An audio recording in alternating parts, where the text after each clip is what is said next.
Hello and welcome to The Tennis. It's the series finale. It's the final episode of this show as it is, and it's Christmas Day. Let's jump into it. It's the most wonderful time of the year. The Australian summer of tennis is almost upon us. Silver bells and bows. Who will lift the silverware at AO 2026? And g'day, Matteo. Italy's honorary Australian Matteo Arnaldi in studio joining us. I'm so excited. I'm biting my own tongue. But that's all ahead with me and plenty more. Xave and Brie. Next to me, to my left this week, is my lovely co-host, Brie Stewart. Yeah, Hey, I'm Brie. here for the last time. It's the end of an era. We've essentially fired ourselves. I know, 2.5 years I've been doing this. I checked been here though, long you've enough. only been doing it like 7 months. Yeah, but I've been pulling strings behind the scenes. Well, yeah. that for was my years. story. Yeah. Yeah, but we've got a brand new podcast coming to you starting up on 15th of Jan, Pod Laver Arena. It's going to be huge. It's going to be fun. I won't be hosting it, so if you're sick of my voice, good luck to you. But across the desk, enough of my rambling, we've got Simon Rea and Jaimee Fourlis joining us for the last show. Hey, Xave. Hey, Brie. Hello. Thanks for having us back. Yeah. Merry Christmas. Now, I know And to you guys. it's Christmas Day for those who are watching and listening. It is, of course, Monday. We didn't force you to come in on Christmas Day itself. So we're from the past looking into the future. How exciting. Love that. So let's pretend it is Christmas Day. What was under the tree, do you know? Or is it all surprises? For me, I think it's a bit of surprises. Oh, good. Yeah. I've done my Christmas shopping. I did I it hope last so. week. So, because it is Christmas today. Yeah, a couple of surprises. You? Very little under the tree, I think, for me, but hopefully some excited little people at my joint come Thursday morning. Yeah, That's what it's all about. absolutely. Little people. Oh, you mean children? Okay. I thought you just meant elves in general. How you going, Brie? I'm all right. I have done no Christmas shopping and I expect no Christmas presents because I live alone. So That's cool. fantastic. What about the dog and the cat? Are they getting anything? God, no. They get treated like kings and queens This is every true. day of the year. And you did buy like a 10-kilo ham just for Which I yourself. cooked on the weekend and is delicious. And I have ham sandwiches for lunch. Forever for lunch. Yeah, I know. Now, I'm hearing in my ear, we've got a special someone on the line. Let's jump straight into Brie. You got a button? Oh my God, yes. You get to press that. The big I like that one. question. Put a Snoop Dogg kind of vibe to it. Yeah. Hopefully we don't get pinged for copyright. But joining us from somewhere else on the big screen, it's the face of the Australian summer of tennis. It's Todd bloody Woodbridge. Hello, guys. Merry Christmas. I heard you talking about presents and things. I bought my own. The coffee machine, well, it died just before Christmas. I had to buy a new one. I love that. Yeah. Yes. Good present. Planned obsolescence. You've got to mid-sized family cars and white goods. After a few years, they just go, well, this guy needs a new one. But we do have a big question. Our big question this week is who will win AO 2026 singles titles? Who's going to win? I love this time of year because we're all supposed to be Nostradamus and we're all experts and we know. Really, we don't know. But what you're going to base it on is what's happened in the last 12 months, in particular the last 3 months. And because we're never quite sure who's going to start the year fresh and with a new attitude. But what I'm going to go for is a little bit more of the same, except I'm going to go with Amanda Anisimova on the women's side. I think that her year, I just like the confidence that she built last year. Obviously, we've talked a lot about Wimbledon and then the bounce back at the US Open. I just think those experiences she is ready. She believes she can do that and that she'll start this year really strong. And I think the Aussie Open's due for another one of those change-ups. We had Madison Keys, obviously, last year. Aryna Sabalenka is going to be tough to beat. But I think Amanda's going to make her breakthrough in 2026. And I see Australia as a great starting point for her. I mean, on the women's side, Todd, the Australian Open is always just an amazing place where, on the WTA side in particular, you kind of always get a surprise, be it, Sophia Kenin, you've got Madison Keys. Like, it's really, Anisimova. I like it. It's true. I mean, Iga's been playing great. Can she? I mean, that's the one that she needs to win. There's a lot of great stories, but I'm going for a first-time winner, like we've had a couple of times. On the men's side, I'm going for the three-peat for Jannik Sinner. I just think, obviously, he loves it. Yeah, I know. But, there is a reason getting over the shock of Carlos and Juan Carlos Ferrero partying. I think that is going to be one of the major stories of 2026. I think it's going to make it very difficult for Carlos to win a major next year. We know he's good enough. But that change at this point of his career, I find it mind-boggling because we're talking about one of the greatest duos of coaching partnerships that our game has seen. And he was still improving. There was still so much to get there. And it would seem from reports that are out there that it wasn't between the two of them. It was between outside sources and negotiations. And if we're talking about a bit of money here or scheduling there, get it right, get it together, and continue with this incredible career. But I think the change is going to be difficult. When Juan Carlos hasn't been around the last few years, Alcaraz does not play as good. He struggles, and you can see him looking out into the stands. He's actually a little unsure of himself, and it's going to take months to settle down. And then will he settle? And in the meantime, he may give others the opportunity to get some victories. So it's a fascinating start to the season because of that. And given that change, I think Yannick has the upper hand and he gets the three-peat. Do we know who is going to be coaching Carlos at AO? I thought it was you, but it's not you, Jaimee. No, I thought it was. He has his other coach, right? Yeah, Todd Lopez. his backup. So will he just stick with Lopez, or do you think he'll get another coach into the team? I think you've got to stick with what's in the team at the moment. But Or what's left? well, the thing that you had with Juan Carlos Ferrero is that the two of them have the ability to sit aside from the rest of the team and talk about what it's actually like. You've had a former world number one, a Grand Slam champion who understands the stress, the pressure, the technical requirements. And really the scheduling for me has been interesting. He's played a lot post US Open. There's been a lot of exhibitions. And I'm sure if you're the coach, you're probably going, do we need all of that when the last thing left for us to achieve is the fourth major, and that is the Australian Open? Perhaps that should be the focus that we really want to be looking at. And then when there's outside sources that have other interests, that takes away from that relationship. But nobody that walks into this coaching space now is going to have as much knowledge as Juan Carlos Ferrero. So it's going to be, in my mind, almost irreplaceable.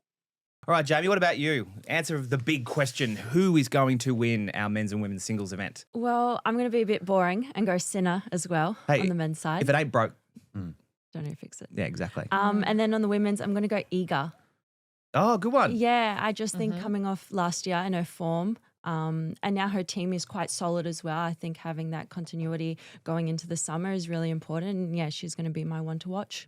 Very good. All right. Razor, big question for you. Well, just to continue in the same vein, to make it a hat trick so far, I'm in the Sinner camp as well. And yes, that's the boring, predictable answer, but I just think it's impossible to ignore It's the also obvious. a pretty good bet. Like, It's a pretty good bet. Exactly. At this point in time, I can't go past him, and I tried to. And looking outside the box, if I were to predict one, maybe outside of the obvious in the men's game, and it's impossible to find anyone to unseat the big two at the moment.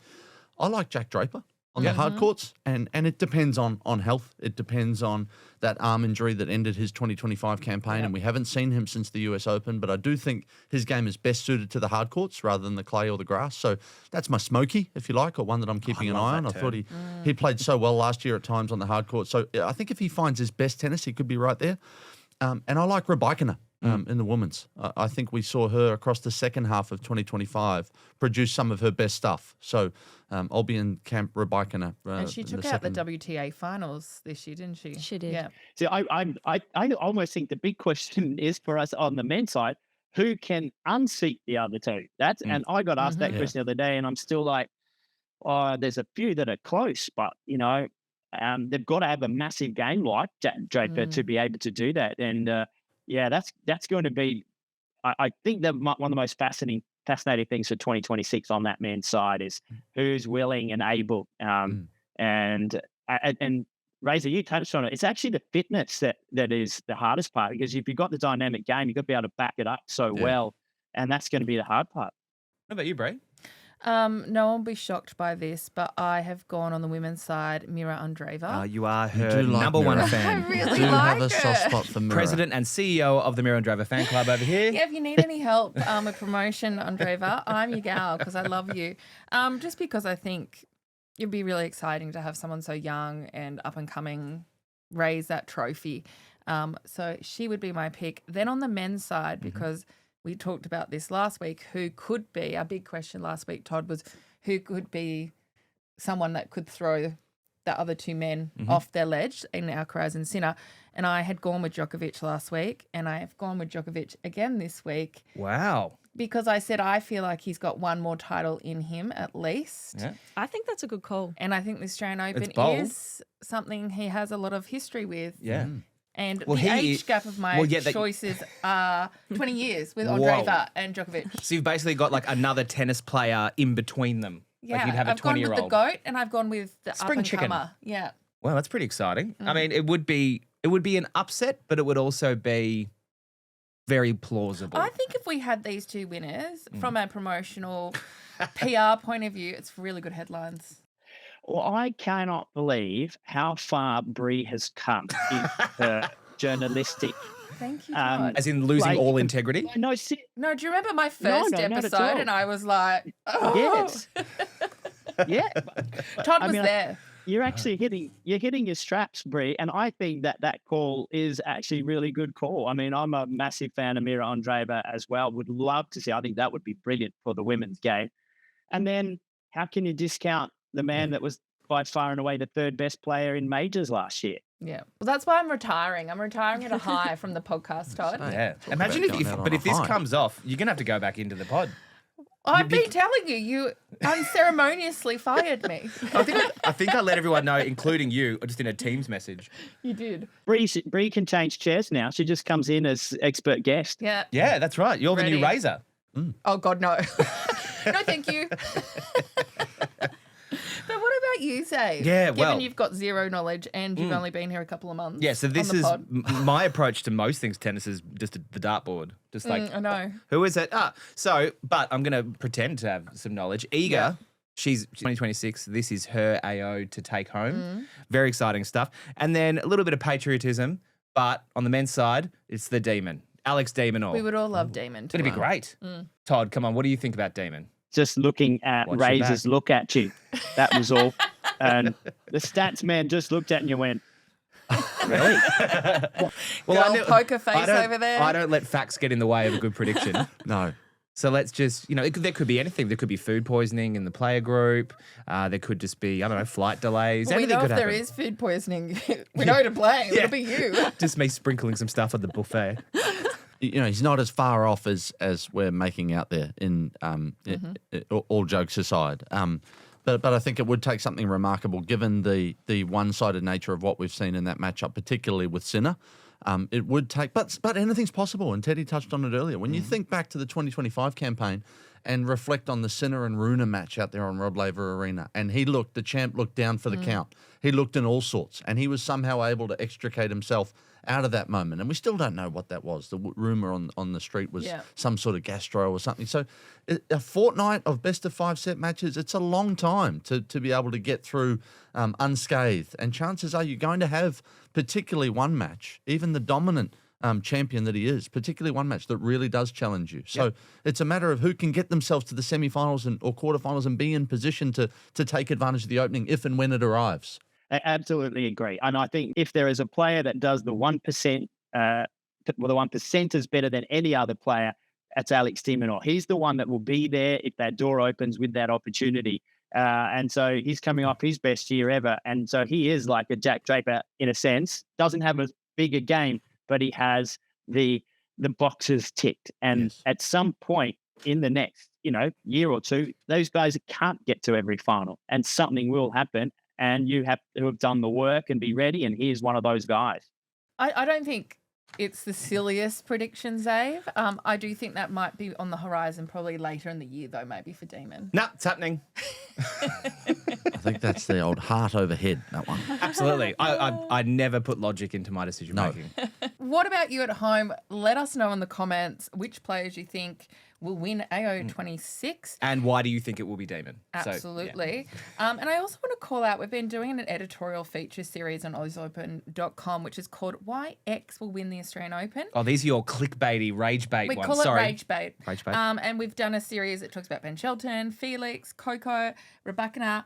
There's lots more in the can to read there. So head on over and have a read and It We've is already fun. got a lot of comments coming about some of them. Yeah, there's some opinions. There are some opinions. But all baked in lots of information, so they're really good pieces of content. I don't do information. I Yeah, do heart. literature. Baked in literature. Literature. Yeah. Well, Teddy, Todd, Mr. Woodbridge, enjoy your time. I don't know, whatever padded cell you're currently in. It looks very cozy.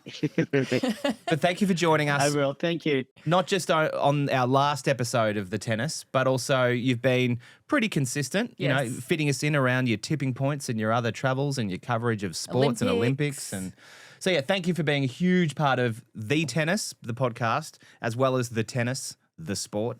Just putting the battery in the charger for another few days. So Merry Christmas and Happy New Year to everybody, and can't wait for the tennis season to get underway. At the United Cup, that's where I start. So it'll be on us in a moment, but it's been great. Thank you, guys. Absolutely. Always good to hear from Mr. Woodbridge. I hope he's having fun. But it is Christmas Day through the magic of time delay and editing. So I'm going to put on my little Merry Christmas baseball cap. I don't know why I put an accent on. That's a good number. Here we go. It's a cute hat, isn't it? I got That's that a on the really nice weekend. hat. Yeah. You look You like can a keep rapper. that for Christmas Day if you want, courtesy of TA. Yeah, thanks. I love a bit of free action. That came out wrong. I love a freebie. Don't we all? Yeah. I love a freebie. Very good. All right, well, let's get on with the show. Brie, where are we going next? We're all rattled after We are Todd moving Woodbridge. into what's caught your eye, and we're going to kick off with Jaimee. Nick Kyrgios to light up Brisbane International. know. He's back. Wow. That hit us 6 a.m. Sunday morning. We Wow. announced that. Yeah, it's Crazy. huge. Yeah, Nick's back. Hasn't played since March, which has been a long time. And yeah, back at Brisbane International as a wild card. He was the 2018 champ. So yeah, it's nice to see Nick back on the court. Hopefully he's going to have a really big summer. And I know he's been playing a lot of exhibitions the last couple weeks and months. So Got a hopefully big that one coming up on Yeah. December 29th. Yeah, well, he's about Yeah. to lose against Sabalenka. It's good. And during Brisbane International, he's going to pair up with Thanasi Kokkinakis for doubles. So again, which is quite that? exciting. That's the sound of ticket sales. That's what that is. The That's boys gonna are be- back. The The special boys are Ks, back. they are fun Yeah. to watch. The They band are is great back to together. watch. Yeah. So there's a really good field during Brisbane International with Fonseca, Medvedev, Grigor, as well as fellow Aussies Alexei Poprin and Adam Walton. And then on the women's side, we have Anna Samova, Sabalenka, Rybakina, Keys, Kasatkina as well, and some Aussies. Emerson Jones got the wild card as well for Brisbane International, as well as What a Kim great Bill. field. So It is yeah, a it's a great great field. lineup. Simon, just going back to Kyrgios, what level should we expect from Kyrgios after another 9 months off the tour? Yeah. Well, I think the challenge is in front of him. I really do. And I think, last year, I think we saw how quickly at times the game can progress, and being on the sidelines for the extent of time that he has been, not just over months now, but over multiple years, really. Yeah. I think it poses and a off. huge challenge to him. But he's never been one to shy away from or back down from a challenge. So he'll back himself in against those odds. But I do think it's an enormous challenge for him to not be have the grounding of the year-round conditioning and the matches under the belt, and to be hardened by regular access to the competition. And once upon a time, he probably prided himself on his ability to flick the switch and to be ready just come in cold instantaneously. and be like, yeah, bring it. But I think sometimes the evolution of an athlete over time means that that's a different challenge at what would he be in January? At 30, I was turning gonna say, how old 31. was he? Yeah, than it was at 20 Brie or and I 21. both going, oh, that's young. Yeah, I'm like a whole 10 years older. I think it's more physically if he's actually capable to go out, play a full tournament back-to-back weeks, singles, doubles in Brisbane, and then whether he's going to be fit for AO. Have we five, heard yeah. much about his injuries? We haven't in a while, have we? No. Good point. No. I saw he was playing an exhibition in India. He did have tape on his Still. arm Yeah, got still. you. So yeah. Okay. How do you think old mate Kiggs, how's he going to treat this campaign from a doubles perspective with Thanasi? I think it's just to be out on a doubles court with one of your best mates. I think that's quite exciting. And no matter how you play, it's just about enjoying being out on court for a period of time and, just entertaining crowd. I think that's what they do best. So They really that's do, probably what don't you're going they? to see. Yeah. Yep. And on the women's side, what a bloody lineup. Amazing lineup. Amazing. Isn't it amazing? Yeah. Go Brisbane. It What- kind of looks like what you'd see at a Grand seeds of Slam or a slam. major. Well, it is, yeah. It's incredible. What are our picks on who we might see have a high performance there? I've obviously got my eye on Andreeva. But anyone else? Well, I think we're just recapping on our predictions for who might hold the trophy at the Australian Open, and those names are right in the mix there in Brisbane. So take your pick from Anisimova, or is it Rybakina, or Sabalenka, the best player in the world. So the field is outstanding. So talk about tough matches to prepare yourself for an Australian Open. By the time, if you can get yourself to the quarterfinal stage of the BI, then you're certainly in for a tough match from there on in. One of those who are playing is Kasatkina, and she actually joined Viv and Matt on the sit-down to discuss her first Australian summer, and we're going to have a look at it. I'm super proud to represent the country which accepted me quite, if I can say, quite easily. Yet another great interview. So make sure you jump over to that feed, listen to the sit down. They've got heaps of episodes in the can and more coming up. But Aussie, Kasatkina, she's got a little Aussie flag and very, very Australian. Yeah, very exciting. It'll be her first summer representing Australia, and we'll see how she kind of handles the pressure and what comes with it. But very exciting. I think we've seen that go both ways, haven't we? When you play at your home slam or your home summer of tennis, if you like, we've seen players thrive on that moment and the energy and the hometown support, and we've seen others that been crippled by the pressure. You know, so. I guess we wait with bated breath to see which way that falls for Kasatkina, but certainly the signs are positive off the back of that conversation. And speaking of Australians, Simon, I feel like you've got a long list of Aussies. Yeah, you equally think Demon's going to win the AO. I think Demon's going to be right in the mix, Xave, right at the pointy end. That's awesome. Yeah, Great. and I'm looking forward to having a look at some, not lesser known, but maybe some Aussies that fly under the radar a little bit in terms of those, away from the very top echelon of Aussies. But nonetheless, finished 2025 on a real high. So when we think about Priscilla Hon, love her second, well, what would we call that? We'd probably call that a third quarter of 2025 before injury started to challenge her. From Wimbledon onwards through the US Open was fantastic. And she took some big scalps through that time frame. And after the US Open, pushed on in Asia, and her season was curtailed early with a lower limb stress injury, which she's had to rest up. And AKA leg? Yeah, foot. I think it was foot. So lower limb. But her, are you a vet? I'm going to put my shoes on my lower limbs. Exactly. Oh, my lower limb's gone to sleep. a foot injury. A foot injury. I love that it. feedback is fair enough. A foot injury. But I think at her best, she's shown that she's got the weapons and the artillery to trouble some of the best players in the game. Kim Burrell had her challenges through the second half of 2025, but was able to kind of be resilient enough and gritty enough to get to Chennai at the very end of the season and find a way to cement herself inside the top 100 for that critical rankings cut at the end of the year. And Tristan Schoolkate's another one that's found himself right around 100, entered the top 100 for the first time. He's right on that precipice of am I in or am I out from 1 week to the next? But I think he's got a lot to be excited about in his game. We saw how well he played last year on Pod Laver Arena against Sinner in the second round of the men's. So do you think with Schoolkate, like is January his opportunity to really cement himself in that upper echelon? I reckon there's an opportunity for him, maybe not to head to the upper echelon through January, but to certainly impact on the ranking from mid-90s where it probably sits at the moment to perhaps find himself down. If he could end January around 70 in the world, I think that'd be a fantastic January for him. So he's one that I'm looking at to have a great January. Can I add someone to that? Yeah. as a Hell yeah. watch? Well, you're mates with them all, so who do you want? Can I do a storm watch? Yeah. Oh, it's like it. Storm Watch. Quick, do we have a sting? Yeah, storming qualies. I think that's going to be an exciting and just watch out for her. I think she's playing some really good tennis, and maybe qualifying for Stormy. That's going to be my take. Nice one. Yeah, amazing. and hopefully winning a couple rounds. Should we move to you, Xave? Yeah. There was some pretty big news over the My weekend, wasn't eye there? has been caught by an elder statesman of tennis. He's been around. Like he's just like a Swiss watch, funnily enough. He's reliable. Nice. He's just always there, and he's got some of the best viral moments. I am, of course, talking about Stan Wawrinka. Look at him there. Whoa, he is spetty.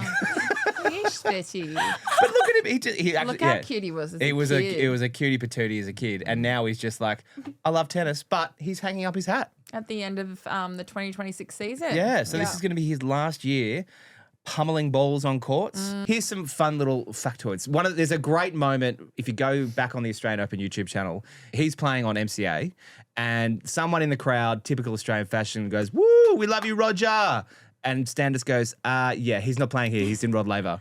Crowd goes nuts. He has a giggle. Like, he's just a fun guy. He always comes across as very serious and, da-da-da. But he's just a good bloke, and I think he's got a lot of friends on the tours. But looking at what he's done, so 24 years being a professional player, he's won 16 tour-level singles titles, including 3 Grand Slams. He's won the Aussie in 2014, the French in 2015, and the US in 2016. Wouldn't it be great if he just like snuck in a Wimby? Yeah, I was just thinking that. I wonder if he's thinking, could I? Could I get a career slam just in my last Simon, year? again, your face. Yeah, Simon's Someone like, likes what? Sorry, his Stan. ranking? Simon says What's no. his ranking? Sorry to rain Great on the question. parade. What?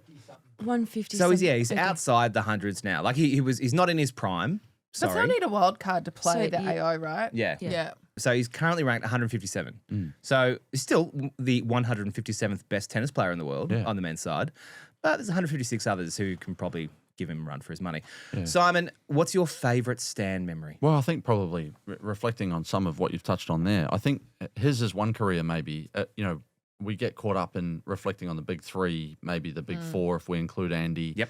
And now we think about the big 2 with Sinner and Alcaraz. And we probably forget about winning 3 Grand Slams Yeah, through that it's period amazing. Yeah. is a Against that big phenomenal 3. achievement. And to beat those guys in the finals to win those 3 Grand Slams, you had to be pretty special, I think, to do that. Definitely. And so that really reinforces for me just how good this guy was to be able to beat those guys at the pointy end of those Grand Slams. Remarkable career. And going into United Cup, he's one of the few player captains. So he's going to be representing I see that Switzerland very and often. leading. Yeah. It's really cool. Yeah, it's amazing. What do you think we'll see for him in his last season?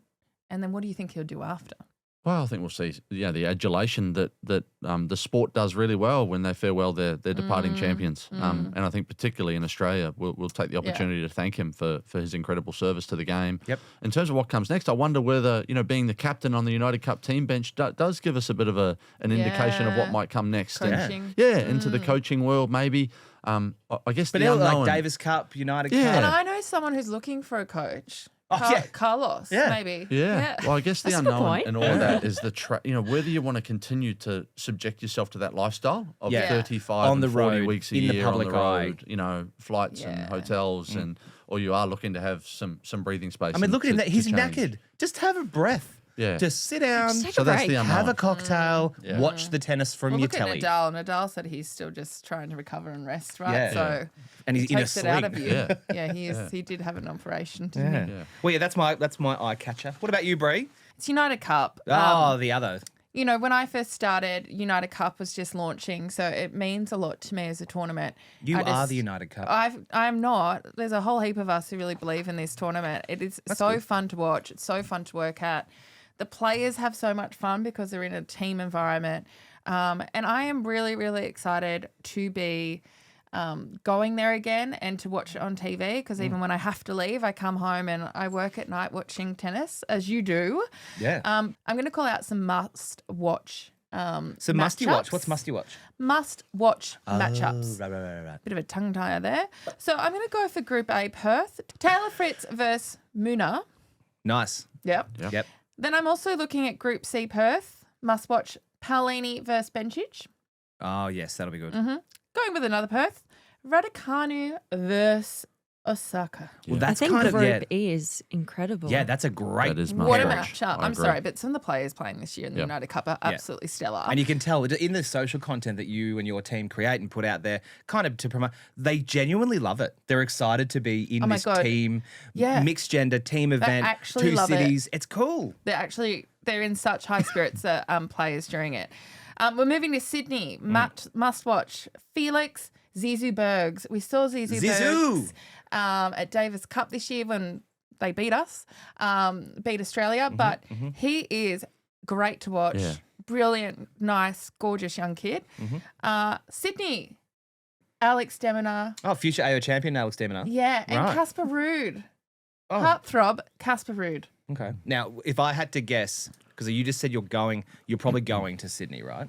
I'm going to Sydney. Yeah. Purely because of Casper, or No, because Perth is too far away to get back to the Australian Open. fair enough. If I'm completely honest. Sydney, we've got Eva Liss and Iga. Iga, future Australian Open champion Iga. What would be your favourite matchup of all the ones we've got? I would go Group E again, what you said, Raducanu and Osaka. I think that's a pretty incredible match. Two slam champions over in Perth.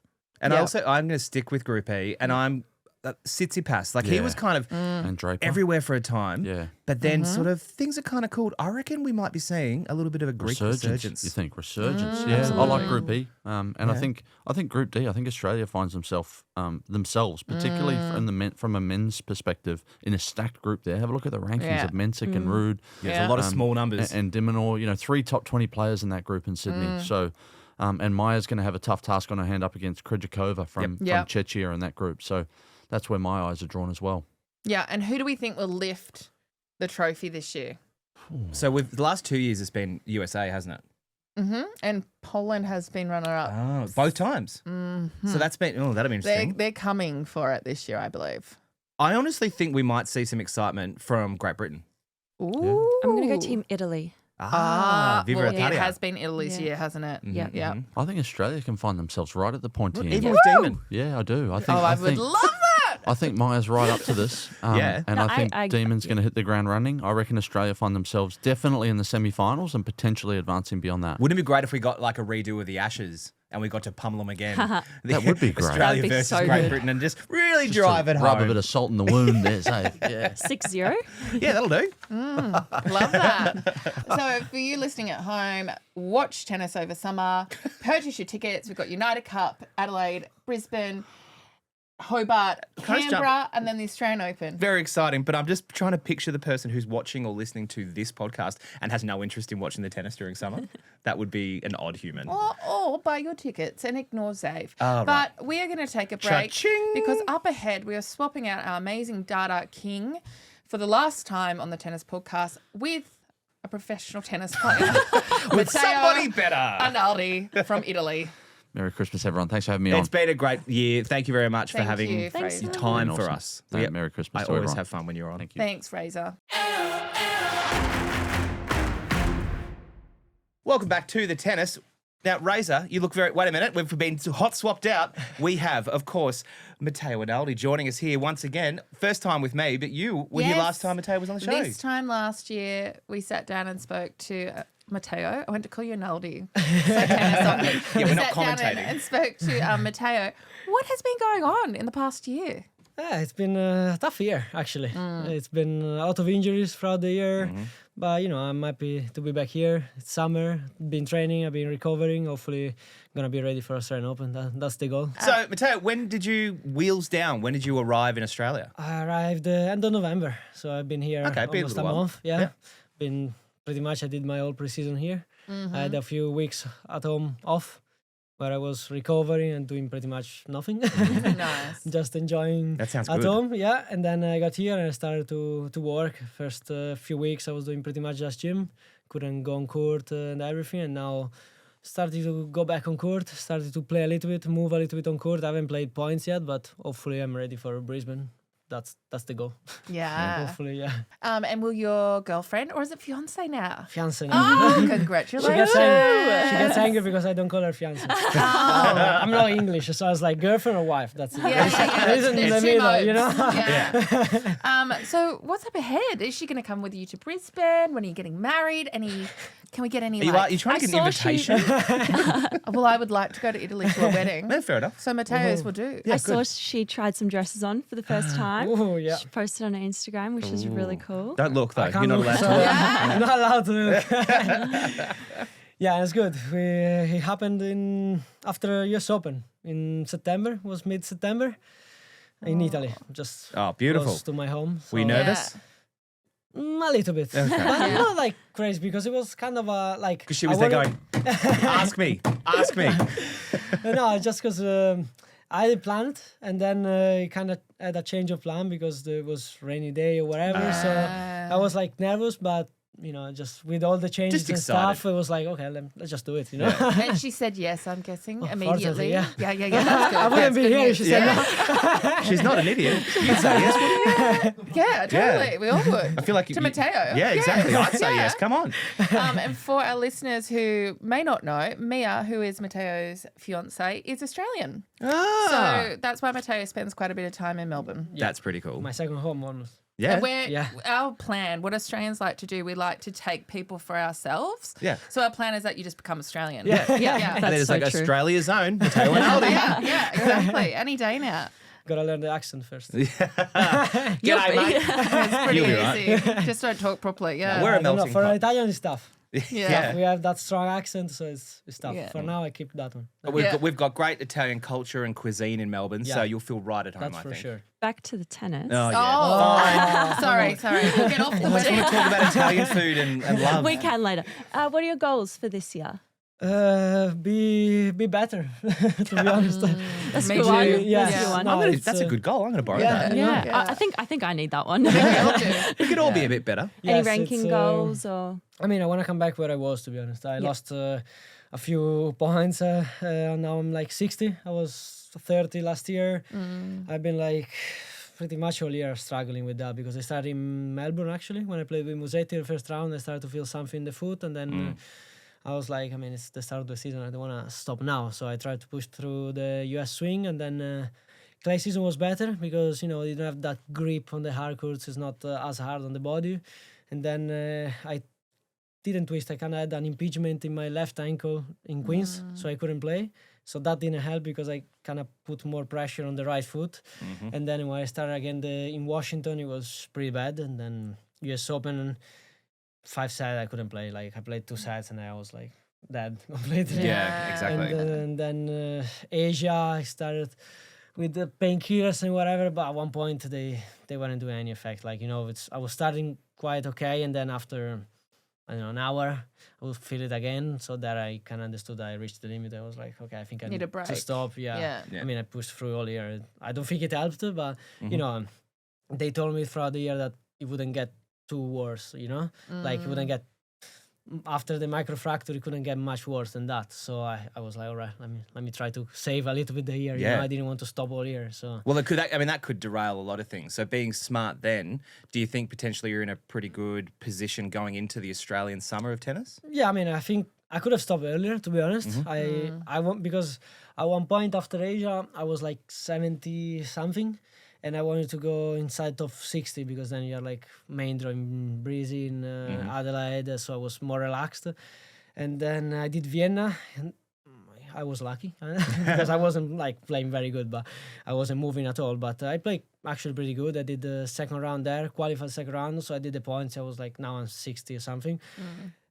So then after that I stopped, but I could have stopped a little bit earlier. But you know, it's getting better. Like I stopped completely for like 2-3 weeks, and then I started to the gym, like I was saying before, and then tennis. So it still hurts a little bit, but the goal is to be like, I have a little bit of pain, but because I kind of became chronic at one point, you know, like I was feeling pain every time, every day.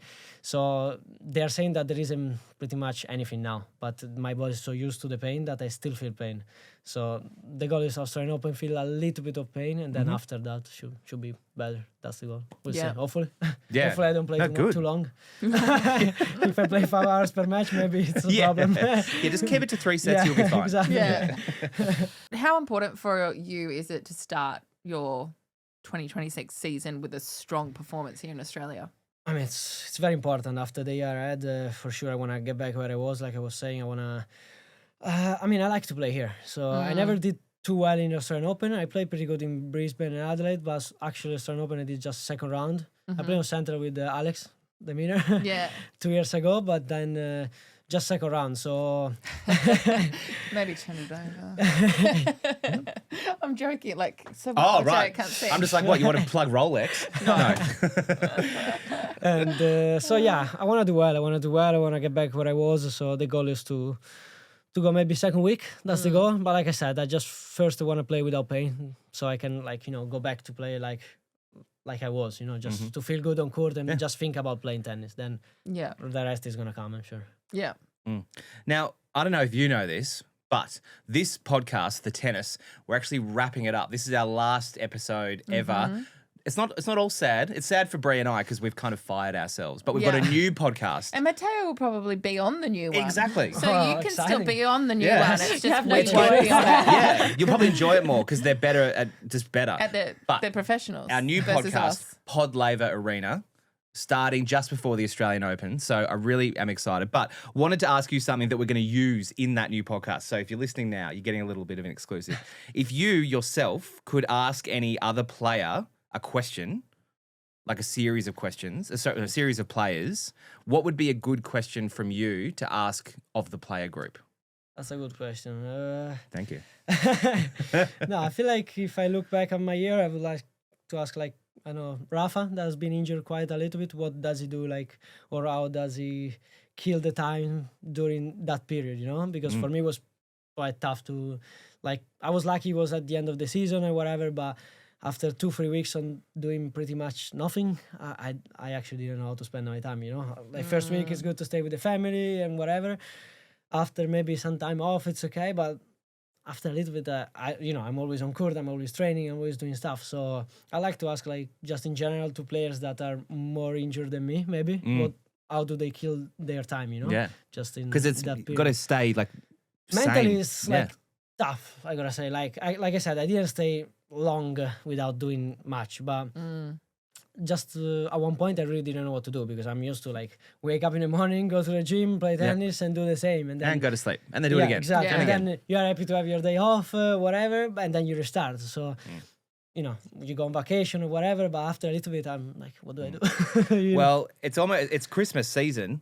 Last question from me is, what are your Christmas plans? Have you got a big lunch somewhere? I was hoping for a beach Christmas, but the weather. Oh, yeah. The weather is not that good. 17 degrees Yeah, I and know. overcast. It was know. foggy at home yesterday for me. It's 12 degrees this morning when I got up. Yeah, I know. I'm really angry. Yeah, last year I had a beach Yeah, I one, felt like so I was the having first It was Christmas really in hot Holland. last Last year, year was remember? really It's hot. The year like before was 39. raining. Yeah. So I'm kind of getting everything. Yeah. So, I mean, I think I'm going to just BBQ something and then some Italian panettone or pandoro. That's always there. I've got at home, I found a limoncello panettone. And I'm I've never tried that. I don't know. It's like two really good things, but will they work together? I'll let you know. Yes. Yeah. That's Do you have a favourite restaurant in Melbourne? that you great usually question. go to? Yeah, I like to go to Gilson usually. Oh, Gilson yeah. is That's, like I live near kinda- Gilson. Oh, yeah? Yeah, right behind it. Like There you during go. pre-season, I don't go much often, but during the tournament, yeah, I like Yeah. to go there. I don't want to cook maybe throughout Yeah, the absolutely. tournament, but now I'm more home. Who does more of the cooking? Mia or Me, you? no, I don't Me. do just do BBQ outside. That's it. Yeah, yeah, That's the yeah. only thing I do. Very enough. Australian already. Yeah, that's weird. Yeah. Good work. Yeah, you've seen a beer in one hand, but maybe not in week one of Maybe the not. AO. Just Save it water. for the Let's semis. let's get water. Yeah. Water. Yeah. And if you are currently stalking Brie Stewart, now you've got a better idea of where she lives. South So Yarra. enjoy that. Yeah. Matteo, thank you so much for coming in. Thank Thanks. you. Have So a good to Thanks for see you having me. again. Yes. And we want you to have a really great Australian summer Thank you. season. And So having a great Christmas. Yeah, You thank too. you. Yeah. Merry And Christmas. enjoy your wedding when that happens. It's Yes. good. You've got a Thank big you. year coming up. Thank you. we'll Yeah, look carry forward on. to the Yes. invite. Oh, yeah. We'll send it through. Yeah, Yeah. good, I good. don't manage that, so Yeah, Okay. I'll We'll talk to get Mia. Mia onto right. that. We'll Yeah, get Mia Mia. is Yeah, more- yeah. Make sure we're all on the list. We're all on the list. Right on table. Love it. Yeah, I can be Yeah. the flower boy. Yeah. In the hat. Yeah, wear my little hat. Or I could be really cool and have a ring bearer situation. We're missing a Yeah. DJ if you want. Oh, yeah. Yes. I told you, this year's coming good. Now, thank you very much, Matteo. Have a Thank great you one. so Thank you. much. Have a Merry good one. Christmas. Thank you. All right. Well, we'll be back in a sec. We've got more of this craziness coming up. Yeah, don't go anywhere. All right. Well, in the break, I've been informed by everyone in the studio that no one can take me seriously in this hat, so I've decided to wear it every day for the rest of the year, just to be Good. sure I am who I am. Now, a couple of bit of summer tennis news, especially around the Australian Open. 1 Point Slam, everyone's favourite $1 million reality show meets tennis event, has some new names attached. Iga, Raducanu, Paolini, and Osaka, all competing in the 1 Point Slam. Love. And they're Pretty joining cool. Alcaraz, Sinner, Kyrgios, and Goff. Huge. We also announced wildcards with Rinky Hijikata, Priscilla Hon, Talia Gibson, Taylor Preston. There will be 2 more to be announced coming on up. Yeah, pretty exciting. I feel like they're all deserved in their own way. I think everyone's played incredible throughout the year. I think one to watch is definitely Priscilla Hon. Her form in the last couple months has been really good. And Taylor Preston, 30 wins in the last 50 matches has been pretty incredible, especially That's the back amazing. end of the year. She's Those really are Federer hit form. numbers. Yeah, sure. don't know. No, she's playing really well, and I think everyone's well deserved of those wild cards. So it should be an exciting summer. So that's exciting news for our wildcards. There are more to come, so keep an eye out as we announce that coming up. But Xave, Well, bring us home. This is the last episode of the tennis. I've been plugging Pod Laver Arena. It is coming Jan 15, and it's going to look a little similar, but it's going to be a lot more fun. I've told the team I want more entertainment. I want it to be funnier. I want it to be just with professionals. yeah, not with you people and who I. know how to do that. Yeah, I get it. Because I'm good at asking people, hey, can you do a funny thing? Yeah. But not actually doing the funny thing myself. Yeah, fair. So hopefully that will happen. But it will be same place. We're going to be in the same feed. So you don't need to do anything too much. But keep an eye on socials and you will see all sorts of Pod Laver interaction as we get into it. But this is season 7 of the tennis. It's had a few different names. Yeah. A few different hosts. I've been here for 3 seasons or Yeah. 2.5. I've been here for, You've I don't been here know, for a heartbeat. one. Yep. Yeah. But what an impact I've made. I came in and just made it end. Smashed Yeah. it. So that's fun. Smashed it. Smashed it so hard it's no Smashed longer it. going to be on. Yeah, but thank you to all our listeners that have stayed with us over the various years and our various hosts. And we're really looking forward to hearing what you think of Pod Laver Arena. But So- we will miss you. Yeah. But, you can still talk to Brie on the internet or in You South Yarra. Absolutely can. And on a somber note, it would be remiss of us not to honour the memory of our amazing friend and colleague, Duncan McKenzie-McHarg, who we sadly lost late last week. He was a long-time contributor to this podcast. Him and I spent a lot of fun times in Paris together, and I know he has touched many lives here at Tennis Australia, many lives in our media globally, full stop. We are sending all our love to his family and friends. Duncan, you will never be forgotten, and we love you very much.